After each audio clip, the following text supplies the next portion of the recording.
Kwanza nikiri, ni kweli tumeandika barua kwenda bodi ya ligi, na sio barua ya kulalamika, ni barua ya kutaka kupata ufafanuzi zaidi wa kikanuni. Mkubwa halalamiki. Sasa sisi Simba tumlalamikie nani? Hapo kwenye hizo level za kulalamika. Yani sisi tumlalamikie nani? Yani nani wa kutuonea, sababu kulalamika ni umeonewa alafu unalalamika. Sasa sisi wa kutuonea nani nchi hii? Kwa hiyo sisi tunaandika barua, ni kweli tumeandika barua kwa ajili ya kutaka kupata ufafanuzi wa kikanuni. Muda okay. Hii treni yangu hii. Kwa hiyo watanisubiri tu.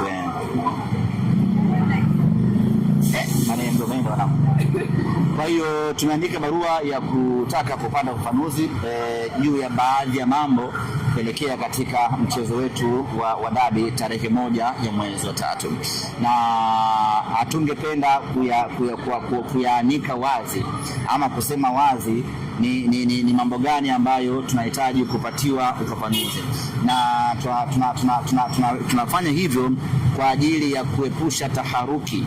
Mechi ya Simba na Yanga ni mechi kubwa, ni mechi ambayo inabeba hatma ya vitu vingi.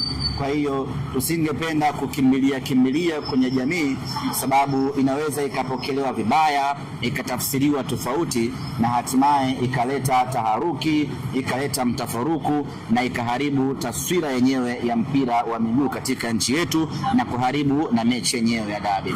Kwa hiyo tumeandika hiyo barua, imekwenda bodi ya ligi, na bodi ya ligi wameshatujibu, wametupa ufafanuzi, mambo yanakwenda vizuri kweli. Hatuna mashaka, mambo ya kuridhika mpaka nipewe mwongozo na viongozi wangu, lakini niseme tu ya kwamba tumeshaandika barua, tumeshapata majibu, mambo mengine yanaendelea. Sababu itafsiri kama mnaogopa Guantanamo kama mnaogopa. Sisi hatuogopi popote, lakini tunataka tupate uhalali wa kisheria, uhalali wa kikanuni juu ya maamuzi haya.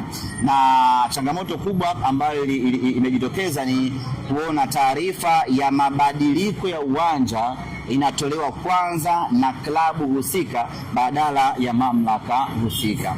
Tunachofahamu sisi utaratibu hivyo ni kwamba mabadiliko ya uwanja, mabadiliko ya muda wa mchezo, mabadiliko ya ratiba yanatolewa kwanza na mamlaka husika, kwa maana ya bodi ya ligi.